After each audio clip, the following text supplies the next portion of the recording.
Hi, everyone. I am so glad to be back to an open page with LongTemple, and I'm happy you came back too. So without hesitation, let's begin. Today we are reading Chapter 4 of Caramel and Steel, a platinum chocolate romance. Chapter 4, First Impressions. Some victories don't sparkle. They just make you laugh loud enough to remember you're still alive.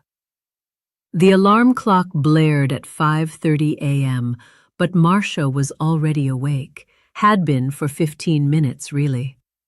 That's what happens when you've lived long enough to stop trusting alarms and start trusting your body. She moved through her bedroom with the precision of a dancer, rehearsing steps she'd known for years. Her petite frame glided as she misted jasmine-scented fragrance across her neck and wrists, the scent wrapping around her like armor for whatever foolishness the day might bring. Morning sunlight spilled through the blinds, striping the room in warm gold, catching the faint shimmer of lotion along her cocoa-toned skin as she zipped, smoothed, and straightened her uniform. The quiet house carried the soft smells of toasted bread and coffee drifting from the kitchen.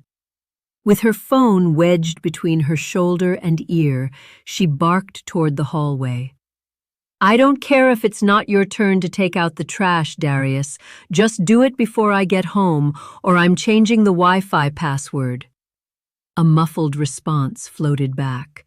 "Yes, Mom." Then came the shuffle of sneakers and the slam of a trash can lid. Satisfied, Marcia grabbed her lunch bag, keys, and thermos. By the time she slid into her car, Mary J. Blige's voice was already pouring through the speakers like liquid courage. Marcia sang along, loud, off-key, completely unapologetic, belting the chorus like she was auditioning for her own freedom. Traffic lights blinked lazily through the early morning. The sky was still deciding what color it wanted to be, but inside the car, Marcia was fully alive. Sometimes, a good song was all the therapy a woman needed before sunrise. The bus depot buzzed with life. The hiss of air brakes, the clatter of metal doors, the smell of diesel fuel mixing with powdered donuts and cheap coffee. It was noisy, chaotic, unapologetically alive. Which meant it was exactly Marcia's kind of place. Before climbing aboard her bus, she pulled out a small spiral notebook from her bag and scribbled a few quick notes. Route change for Tuesday. Milk for the house, a line for a story she'd been working on. Writing, even for 60 seconds, helped her breathe before the day swallowed her whole. Then came her ritual checks: tires, mirrors, lights, seats. She moved with the calm focus of someone who understood that other people's children would be riding behind her in a matter of minutes. Precision wasn't just discipline, it was peace. Crystal arrived just then, bursting through the depot doors in a flurry of red braids, lip gloss, and personality big enough to fill the entire parking lot. "Morning, sunshine," she called, tossing her oversized purse onto the front seat. "Girl, you will not believe what my man did this morning." Marcia glanced over, already smiling. "Please tell me it doesn't involve another deep tissue experiment." Crystal gasped dramatically. "Better. Breakfast in bed." She held up her fingers like she was presenting evidence in court.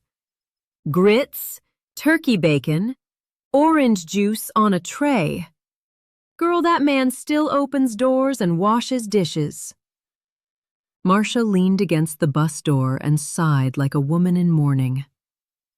"Must be nice." Crystal grinned. "You'll find it. A woman like you doesn't stay single forever." Marcia lifted an eyebrow. "You sure about that?" Positive, Crystal replied confidently. Men may be foolish, but they're not blind. 3 hours and 12 snack-crunching children later, the bus finally exhaled into silence. Marcia parked at the depot and leaned back in her seat, rolling her shoulders. Her lunch bag waited patiently beside her.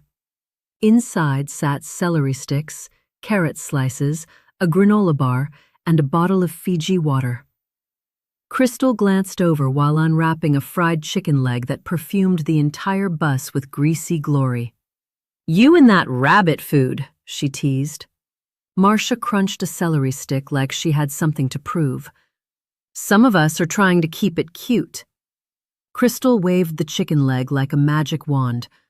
"Girl, you already got it. You just need a man who knows it." Marcia smirked. "Speaking of men, I've been talking to someone on Facebook dating. We've got a date next weekend." Crystal froze mid-bite. Her eyes widened. "Finally!" She leaned closer like a detective working a case. "Details. Is he fine? Does he have a job? And most importantly, does he have all his teeth?" Marcia laughed. "Yes, yes, and yes." Then she hesitated slightly. "But I also did something new." Crystal's eyes narrowed. "What kind of new?" She leaned back dramatically. "Because if it's freaky—" "Stop!" Marcia burst out laughing. "Not like that. You always go straight to the gutter." Crystal shrugged proudly. "You said new. My imagination clocked in automatically." Marcia shook her head. "Anyway, I was bored. The boys were out, the house was too quiet, so I started scrolling through profiles." Crystal leaned forward. "And?" "There's this option where you can meet friends. Not dates, just friends. And I came across this woman's profile." Crystal blinked slowly. "A woman?" "Yes." "On a dating app?" Marcia nodded. Crystal clutched her chest like she'd just witnessed a crime. "Marcia, don't let this be how your Netflix documentary starts." Marcia laughed so hard she almost dropped her water bottle. "Oh, hush. I told her straight up, I'm not gay. I just thought she seemed like someone I'd get along with." Crystal squinted suspiciously. "Weird? Maybe. Desperate? Absolutely." Marcia snorted. "You are so dramatic." Crystal leaned closer. "What's her name?" "Marlie." The name lingered for a moment. "She just moved to Jersey," Marcia continued. "She looked classy and kind." Crystal rubbed her chin thoughtfully. "If she's too pretty, be suspicious. Women that fine don't need new friends." Marcia rolled her eyes. "So basically, everyone is a liar, a scammer, or a ghost." "Facts," Crystal said, licking chicken grease from her fingers. Then she pointed at Marcia. "Just make sure this Marlie isn't one of those catfish folks with decade-old photos and Bible quotes in every caption." Marcia laughed, but her voice softened. She didn't look like that. She looked real. She paused. And beautiful, honestly. Newly divorced. Probably just figuring life out like I am. Crystal studied her friend carefully. Then she shrugged. "All right, I'll allow it." She reached for the ketchup packet. "But if she starts asking you to braid hair over FaceTime, I'm staging an intervention." They laughed so loudly, the empty bus echoed with it. Two women holding joy between them like armor. But when the laughter faded, Marcia's mind drifted back to that friend request. Would Marlie respond? Days passed. Every notification made her glance at her phone, then sigh when it wasn't her. By Friday, she redirected her attention to the upcoming date. Still, the curiosity about Marlie lingered quietly in the background, like a song she couldn't quite finish remembering. Saturday morning arrived wrapped in sunlight and nerves. Marcia stood before her mirror, smoothing her curls and painting her lips a bold red. She tilted her chin toward her reflection. "Relax, girl. He's just a man, not Idris Elba." With a laugh, she grabbed her purse and headed out. The restaurant smelled like garlic and baked bread the moment she stepped inside. Warm, comforting, promising. This could go right, she thought. Just one normal date, Lord. That's all I ask. The host glanced at his tablet. "Your date's already here." She spotted him immediately. Her stride slowed. The man sitting at the table looked almost like his photos, if time hadn't fast-forwarded 20 years. The hair was a thinning halo of white. The athletic build had evolved into a proud belly. "Lord, give me strength," she thought. He stood and waved. "Marcia?" "Yes," she said, forcing a polite smile. "You must be Darnell." "Sure am," he said warmly. "You're even prettier than your pictures." "Thank you," she replied, sitting down. "Maybe it won't be so bad." Then, horror. He reached into his pocket, pulled out a small plastic case, and with a loud click, popped his dentures out. "Much better," he sighed. "Sorry, I like to eat without 'em." Marcia blinked slowly. Not the teeth, Lord. Anything but the teeth. Determined to remain graceful, she lifted her water glass. "So, Darnell, what do you do?" "Retired," he said proudly. 30 years sanitation. Now I bowl, eat good, and live free." "That's nice," she said politely. "You?" "School bus driver," she said with quiet pride.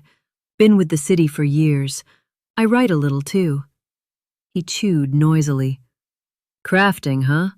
My first wife used to crochet." Marcia blinked. "First wife?" "She passed. Second left. Didn't want to be around me all day." "Oh," Marcia said carefully. "Sorry to hear that." "No need," he replied cheerfully. "I'm free as a bird." Clearly. By dessert, she'd made up her mind. "Darnell," she said gently, "you seem nice, but I don't think we're a good match."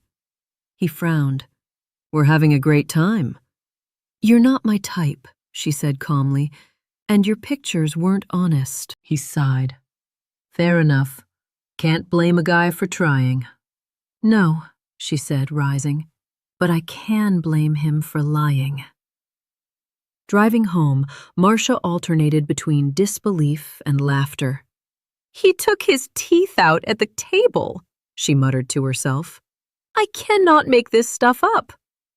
Still, a smile tugged at her lips. It hadn't gone right, but she'd shown up. She'd tried. In her driveway, she pulled out her phone. Marcia typed quickly. "Girl, remind me never to date a man without a video chat first." Crystal responded instantly. "Spill everything." Marcia laughed until tears filled her eyes. The date had been a disaster. But it was her disaster, her story, her tiny victory. When she finally turned off the car and stepped into the quiet night, something unexpected settled inside her. Joy. Not the loud kind, not the kind that needed applause. Just the quiet kind that lived in the middle of chaos and whispered softly, "Try again." She gathered her purse, her laughter, and the courage she'd almost forgotten she had. Then she stepped toward the house like a woman finally learning that falling flat wasn't failure. Sometimes it was just another way of flying. Again, thank you for spending this time with me on An Open Page with LongTemple. Today we shared Chapter 4 of Caramel and Steel, a platinum chocolate romance. If you enjoyed the story, I invite you to return as we continue the journey with Chapter 5. You can follow this channel to keep turning the pages with me as the stories of the Platinum Chocolate universe unfold. Click the thumbs up button if you enjoyed this read. Until our next reading, stay blessed and be well. I'm LongTemple, and thank you for being here.